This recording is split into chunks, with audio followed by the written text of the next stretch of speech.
Welcome to Kavitha recipe Tamil. இன்னைக்கு என்ன பார்க்க போறோம்னா, ஒரு அருமையான கிரில் சிக்கன் ஹோட்டலில் கிடைக்கிற சுவையில் அப்படியே நீங்கள் வீட்டிலேயே எளிமையாக செய்யலாம். எப்படி செய்யலாம்னா, ஒரு தோசைக்கல் இருந்தால் போதும், அடுப்பு கறி இதை வச்சு தான் நம்ம செய்ய போகிறோம். வாங்க பார்க்கலாம். ஃபஸ்ட்டு இந்த ரெசிபி செய்கிறதுக்கு இந்த மாதிரி சத பீஸாக எடுத்து வச்சுருக்கேன். இதில் மசாலா கலந்து வச்சுக்கலாம். மசாலா கலந்து 1 மணி நேரம் ஒரு அரை மணி நேரம் நல்லா ஊறட்டும். அப்போதான் உப்பு, காரம் எல்லா மசாலாலாம் நல்லா சிக்கனில் நல்லா ஊறி வரட்டும். இது எப்படி மிக்ஸ் பண்ணுறதுன்னு வாங்க பார்க்கலாம். இந்த சிக்கனை இந்த மசாலாவில் கலக்கணும். மஞ்சத்தூள் போட்டு நல்லா கழுவி சுத்தம் பண்ணி எடுத்து வச்சுருக்கேன். தண்ணி இல்லாமல் இந்த மாதிரி எடுத்து வச்சுக்கோங்க. மிளகாத்தூள் நான் சிக்கன் ஊற வைக்கிறதுக்கு மசாலா தனி மிளகாத்தூள் இந்த மாதிரி சேர்த்துக்கோங்க. தேவைக்கு ஏற்ற மாதிரி சேர்த்துக்கோங்க. நான் ஒரு 3 ஸ்பூனுக்கு ஏற்ற மாதிரி சேர்த்துருக்கேன். தனி மிளகாத்தூள் இல்லைன்னா நீங்கள் சிக்கன் 65 மசாலா இருக்குல்ல, அதை கூட வாங்கி சேர்க்கலாம். நான் கடையில் தான் வாங்கி சேர்த்துருக்கேன். ஒரு 3 ஸ்பூனுக்கு ஏற்ற மாதிரி. கார்ன்ஃப்ளவர் மாவு ஒரு 2 ஸ்பூனுக்கு சேர்த்துருக்கேன். கறி மசாலா நான் வீட்டில் அரைச்ச மசாலா தான் ஒரு 1 ஸ்பூனுக்கு சேர்த்துருக்கேன். இது கூடவே ஒரு முட்டை, வெள்ளைக்கரு மட்டும் சேர்க்குறோன்னா சேர்த்துக்கோங்க. நான் 2யுமே சேர்த்துதேன். மஞ்சக்கரும் வெள்ளைக்கரும் சேர்ந்த மாதிரி சேர்த்துட்டேன். தயிர் ஒரு 2 ஸ்பூனுக்கு தயிர் சேர்த்து,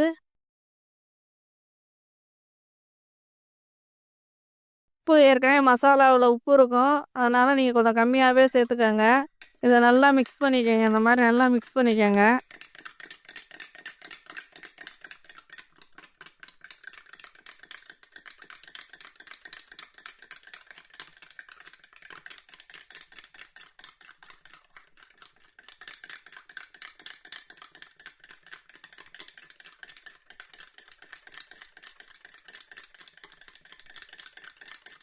இந்த மாதிரி நல்லா கலந்து மசாலாவை கலக்கிறப்ப முட்டை, தயிர் எல்லாமே கொஞ்சம் தண்ணியாக இருக்கிறதுனால தண்ணியாகவே இருக்கும் இந்த மாதிரி.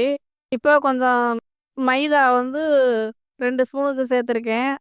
மைதா ஏன் சேர்க்குறோம்னா, சிக்கனில் நல்லா மசாலா நல்லா உதிராமல் நல்லா ஒட்டிக்கிறோம். அதுக்காண்டி 2 ஸ்பூன் சேர்த்துருக்கேன் மைதா மாவு. இப்போ அந்த சிக்கனை எல்லாம் சேர்த்து எல்லா பக்கமும் நல்லா நல்லா கலந்து விட்டுக்கோங்க அந்த மாதிரி சிக்கனை.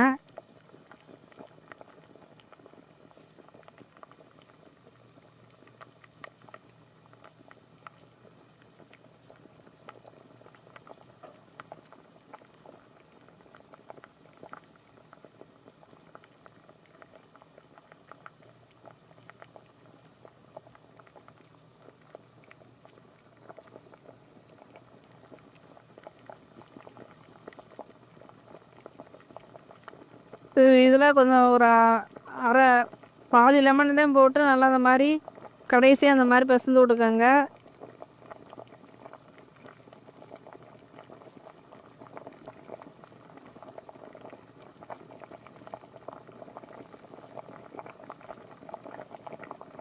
நான் மறந்துட்டேன் ஏற்கனவே இஞ்சி பூண்டு சேர்க்க. 1 ஸ்பூனுக்கு இஞ்சி பூண்டு சேர்த்து நல்லா அந்த மாதிரி கலந்து விட்டுக்கோங்க.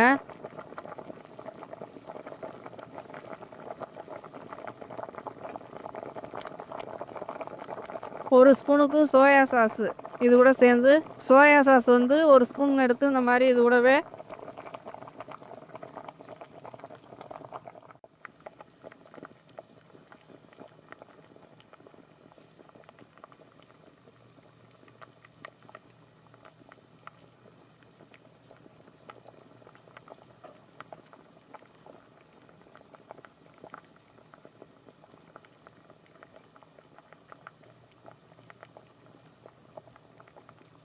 சேர்த்து நல்லா அந்த மாதிரி கலந்து விட்டு மூடி போட்டு வச்சுக்கலாம். சிக்கன் 1 மணி நேரம் இல்லைன்னா ஒரு அரை மணி நேரம் ஊறணும். அப்போ தான் நல்லாயிருக்கும். மூடி போட்டு வச்சாச்சு. இப்போ 1 மணி நேரம் அரை மணி நேரம் ஆனதுக்கு பின்னாடி நம்ம வறுத்து எடுத்துக்கலாம். இப்போ நம்ம தோசைக்கல்லில் தான் வறுக்க போகிறோம். 1 மணி நேரம் ஆயிடுச்சு. இப்போ நம்ம எண்ணெய் ஊற்றி இந்த மாதிரி வறுத்து எடுத்துக்கலாம். இந்த மாதிரி தேவைக்கு ஏற்ற மாதிரி நீங்கள் எண்ணெய் இந்த மாதிரி சேர்த்துக்கோங்க. எண்ணெய் நல்லா சூடாகட்டும். நீங்கள் எந்த எண்ணெய் வேணாலும் யூஸ் பண்ணிக்கோங்க. நான் சன்ஃப்ளவர் ஆயில் தான் சேர்த்துருக்கேன். இப்போ எண்ணெய் நல்லா சூடாயிருச்சு. இப்போ சிக்கனை ஒன்றா இது கூட சேர்த்துட்டு டக்குன்னு நம்ம புரட்டக்கூடாது.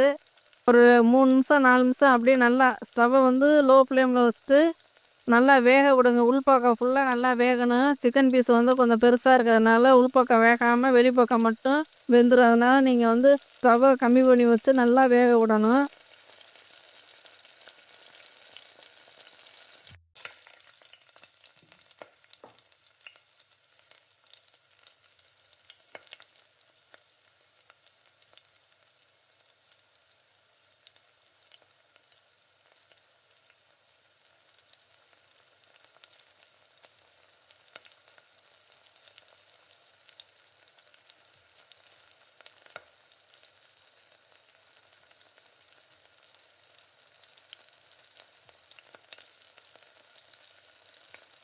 இப்போ ஒரு பக்கம் நல்லா வேகட்டும். வெந்ததுக்கு பின்னாடி நம்ம திருப்பி போட்டுக்கலாம். நல்லா வெந்து மசாலாலாம் நல்லா சேர்ந்து சிக்கனோட நல்லா வேகணும். அதுவரையும் கொஞ்சம் வெயிட் பண்ணி தான் நம்ம இந்த மாரி பொறுமையா திருப்பி விடணும். இந்த மாரி வேக வச்சு எடுத்துக்கங்க. ஒரே பக்கமா ஒரு 2 நிமிஷம், ஒரு 3 நிமிஷம் அப்படியே வேக விட்டுருங்க. உடனே திருப்பி போட்டா நீங்க தோசை கல்ல அப்படியே ஒட்டிக்கிரும்.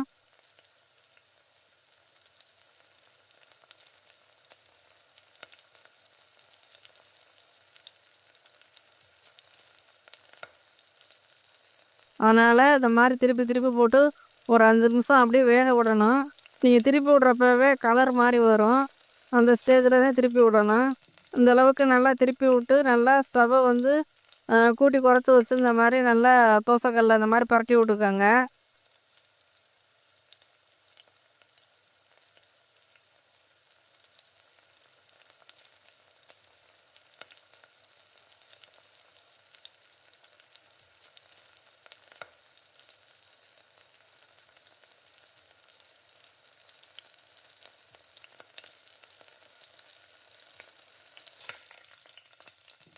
இப்போ இந்த சிக்கன் வந்து ஒரு 3/4 அளவு நல்லா வெந்து வந்துருச்சு.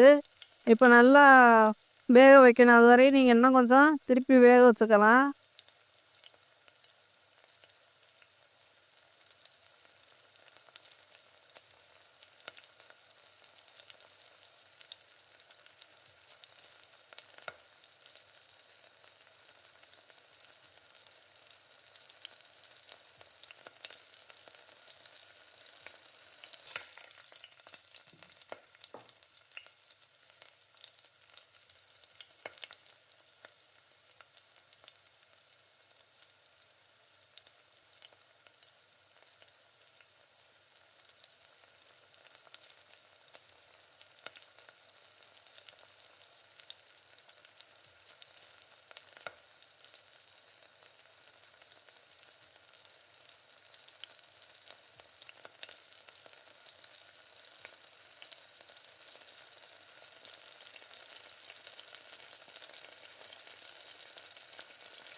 இப்போ எல்லா சிக்கனும் நல்லா வெந்து வந்துருச்சு. இப்போ நான் வந்து கறி துண்டு கிடைக்காதனால தேங்காய் மூடியில தான் நான் ரெடி பண்ணுறேன். அது சரியா தீயும் பிடிக்க மாட்டேங்குது.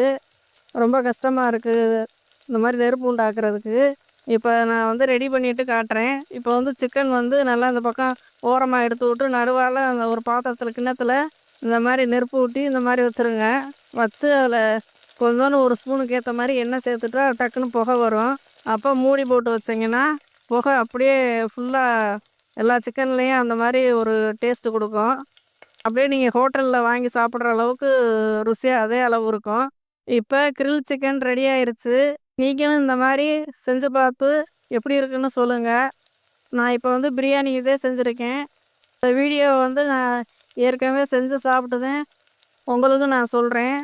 அவ்வளோ அருமையா இருக்கு. இந்த வீடியோ புடிச்சிருந்தா லைக் பண்ணுங்க, ஷேர் பண்ணுங்க.